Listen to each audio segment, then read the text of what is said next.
Welcome back, Jobins, to another episode of What the X. This is WTX episode 26. We are 26 episodes in. I appreciate all the Jobins who like and subscribe. Please like and subscribe if you haven't already. It really helps out the channel.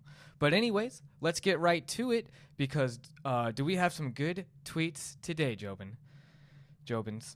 We have first here from Lenny Dykstra, who is an American former baseball player. He had this to say at Lenny Dykstra. Hey, little dick at M. Cuban. Can't help but notice every TV station and media outlet telling everyone hashtag Trump is gonna hurt the middle class and make the rich richer. So tell me, fuckstick, why is it that 95% of the country's billionaires are backing the left? Hashtag nails never fails. Accompanied by a photo of Mark Cuban. And Jobins, I'm sure you're all aware of who Mark Cuban is if you have been following this channel. I've already had some of his tweets out there in the past. This is a first for Lenny, who I actually just came around to knowing who that is because I'm not the biggest baseball fan, Jobins, I'll be honest. But it was cool just to see someone, an athlete's point of view, former athlete. Shout out Lenny Dykstra.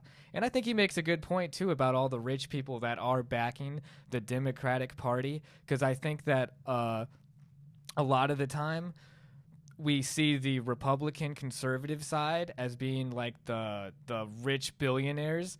But when you really look at it, a lot of money goes towards the Democratic Party.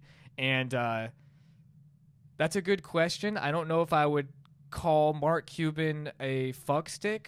That's one way to go about it, Lenny. I try to be a little more civil, but definitely a good tweet just to get the mind going and thinking about, how everyone's talking about Trump and how he's bad in billionaires and all that. But look at the hypocrisy when you look at the left and who's funding the left. And we're going to move forward to the next tweet, Jobins, from Mark Cuban, who was the one that was asked that question by Lenny. I don't think he ever responded to Lenny Dykstra on that. Maybe he didn't appreciate being called a fuckstick. But Mark Cuban at M. Cuban, who, Jobins, if you didn't know, as Forbes reports it, Mark Cuban is worth $5.7 billion as far as Forbes knows. So that's a lot of money. Yeah, he's definitely a multi-billionaire himself. And he says, this is Mark Cuban, I know you can't get me out of your head at Elon Musk. Time to stop thinking about me, find a friend, and take the blue pill. And Mark Cuban is just the funniest guy to go on Twitter like that. Or X, we should say, because it's owned by his rival, or the guy he's trying to make his rival. And he's replying to Elon, who was replying to Mario Nafal, and he asked, why did he steal at Maddow's glasses? And he's referring to MSNBC's Rachel Maddow, who is a member of the mainstream media, and she has glasses and looks like what you may call your stereotypical lesbian as portrayed out there, in the discourse. And then a lot of heat Mark Cuban was getting. You could say he was getting bullied on X for the glasses. So there is a toxicity to X, definitely. I guess you could say that for all of online, where people can message each other freely, because there's definitely a lot of nastiness there. So Rachel Maddow out here catching strays, and Mark Cuban getting insulted like that. So he's saying, hey, Elon, quit talking about me. Elon just trolling him. Elon Musk just trolling Mark Cuban day in and day out. I'm sure Mark just can't wait for Kamala to win. He's like, Kamala, please win so we can shut this platform down. Oh, man. So that all happened. And now we're going to move forward to Alex at AJ Tourville. And I think this also plays into Lenny's original question of, hey, look at all the funding that the left is getting. And Alex had this to say. News. Kamala Harris disclosed to the Federal Election Commission spending a shocking $270 million in September, largely on ads. President Trump's spending last month totaled less than a third of that amount, coming in at only $78 million. And then it's funny enough, there's a photo with the infamous Trump being a McDonald's employee. Yeah, not the greatest look, Trump. I think we can all tell that it was staged. The McDonald's was closed that day, and they let him do his little stunt. It did not look great. But at the same time, spending 3 times the amount as Trump on your political campaign for funding on advertisements says a lot about how much funding the left is getting. So again, they're talking about taxing the rich because Trump's there to make the rich richer. But look who the rich are actually supporting and funding. Look at how much money the left is getting. So Alex, good point. I appreciate that information. I think we all appreciate, numbers first and foremost. And then Elon replied. So the king of replies. He replies, Democrats are massively outspending Republicans, have almost the entire legacy and online media supporting them, and almost all of Hollywood, and they're still losing. It's funny that he brings up Hollywood too, Jobins, because again, if you follow this channel and you've seen all the previous videos, you know just how many celebrities have openly endorsed Kamala, and it seems, or Kamala. My girlfriend always says, don't say Kamala, that's racist. Kamala. I'm sorry. Because, I hate getting called Brandon. It's Brendan, So Kamala, I'm sorry. I'm sorry that I keep mispronouncing your name. I'll do better. But at the end of the day, he has a good point with how, again, just talking about like legacy media. I think seeing that with the CBS debate, the fact checking. At the end of the day, it is a mess of an election cycle. Look at the candidates we have. I mean, everyone go out, vote, ensure that the democratic process is still held.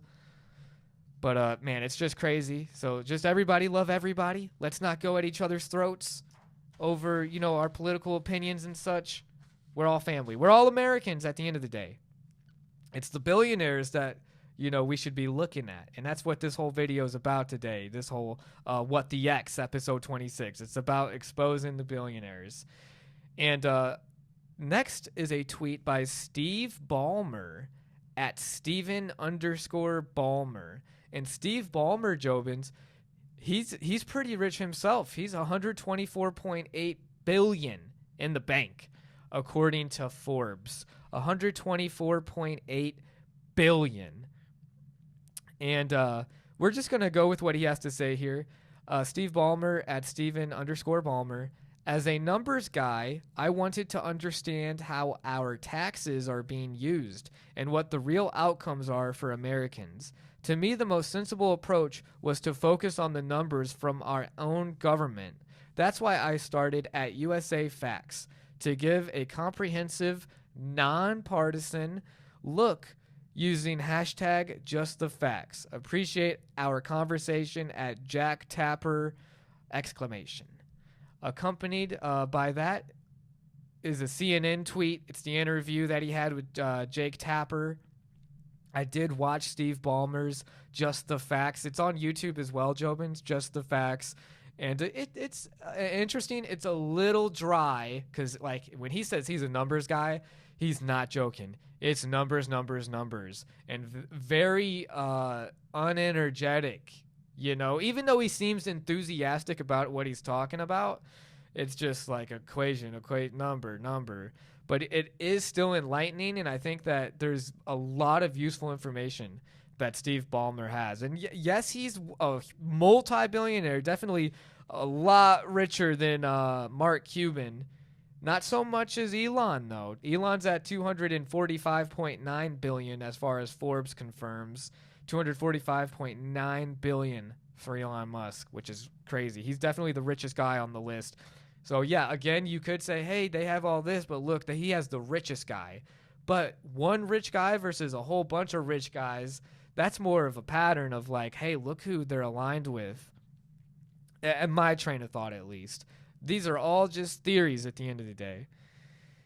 But yeah, I would definitely still encourage everybody, Jobins, to check out Just the Facts. He had one that I just watched recently about like the immigration numbers and how many have been gone up since just coincidentally 2020 was the shortest year, and then bam, it skyrockets up. Again, there's people at the end of the day, but it is something that us as Americans should think about at the end of the day too. So we're going to move forward to Mike Bloomberg. And this guy, this is like Skeletor. This is like the human version of Skeletor. This guy is alive and he scares me. Mike Bloomberg at Mike Bloomberg. Forbes has him at 104.7 billion, which, not as much as Steve Ballmer or as much as Elon Musk, but still like over 100 billion is crazy. I'd be happy with 100 million, let alone 100 billion. He was mayor of New York City for 12 years from 2002 to 2013.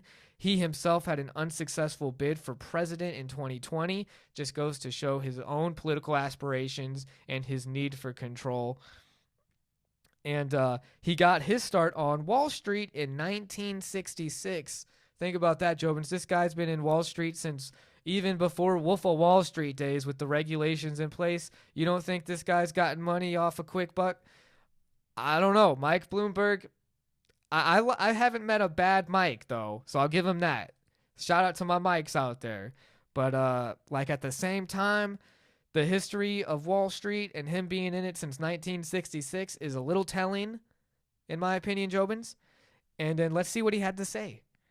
As markets endure turbulence from both economic and geopolitical disruptions, it's a critical time for global leaders to come together to address the future of the financial system. Thanks to the global finance, business, and policy leaders who joined us for at Bloomberg's 4th Global Regulatory Forum today.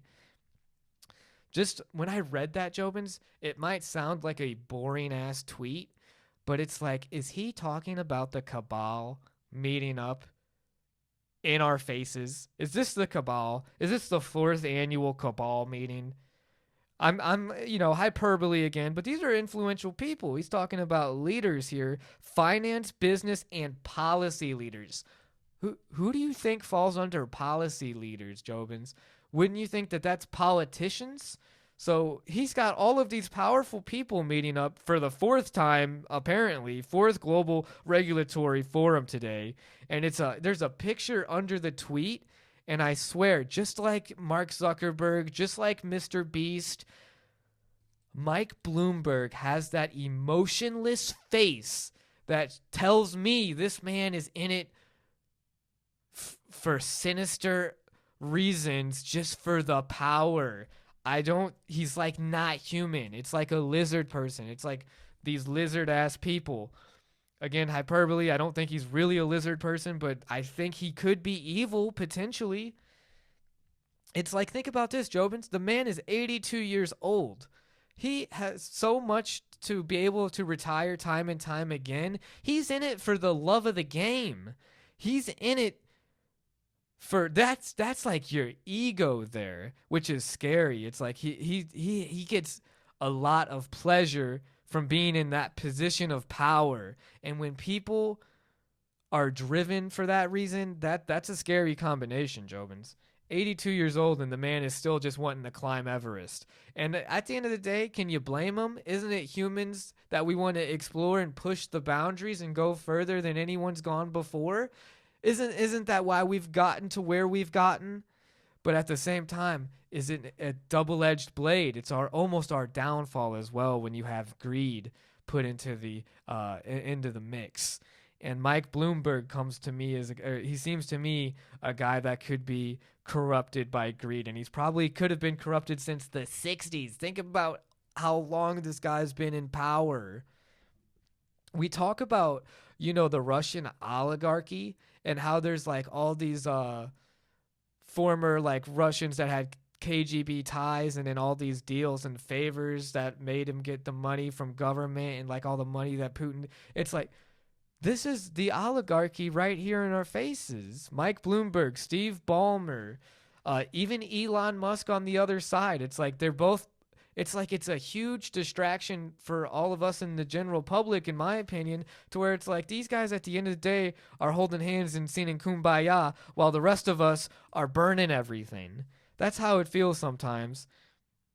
Like they think that we don't know. But this is the group. These are the guys pulling the strings. And it's like they are taking all the eyes off of them when they fight each other, but they're all in it together. They all got the B's behind their names, but the B's behind the dollar signs.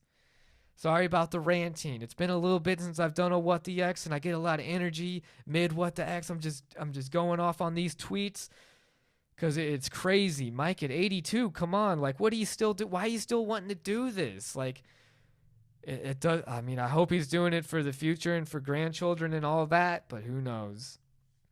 So let's end it on a little bit more of a cooler note with a billionaire that's a little cooler, a little younger. Sam Altman at Sama, who is $1 billion reportedly by Forbes, who says titles him as CEO of OpenAI, and he's a prolific venture investor. They say a prolific venture investor. Interesting, Forbes. So this guy knows how to invest, knows how to make money. Young, upcoming, a little bit, opposite of Mike Bloomberg almost. Really embracing of the AI. Not that Mike Bloomberg probably doesn't embrace AI too. That guy, all these guys in the billionaires column, they know shit that we don't know. And maybe it'd be nice for any of us average Joes to be able to go to the 4th Global Regulatory Forum. So Mike Bloomberg, let your boy know. I would always love to go. But Sam Altman at Sama said, it's not that the future is going to happen so fast. It's that the past happened so slow. And it was like, wow. Because OpenAI, like the evolution of AI, how quickly it's moving and progressing. You've seen the AI videos if you are subscribed to my channel and you've seen previous videos. It is so wild, the things that AI can create. So, shout out Sam Altman. Let's see how you do in the coming years. But these billionaires, they're all trying to make us feel like they're on the left or the right. But at the end of the day, they're on the side of green, which is money. But at the end of the day, look at how much money is going to the left and how much money is going to the right. And then try to make the argument, why would this many people that are this rich go against their own self-interest? That's because there's other things that are hidden under there or something, or power that's to be gained. You don't just give up stuff when you're Jobins. You don't just give up shit and are charitable when you're Mike Bloomberg, who's been in the game since 1966. Corporate America is a kill or be killed going up the ladder, and the man's at the very top. And he's still doing it 82. That means he loves it. So think about these people backing him. And he looks scary. He just looks scary. But at the end of the day, thank you so much, guys, for watching another episode of What the X. This has been What the X, episode 26. Please like and subscribe if you aren't already. Thank you so much. Everybody love everybody. Peace out.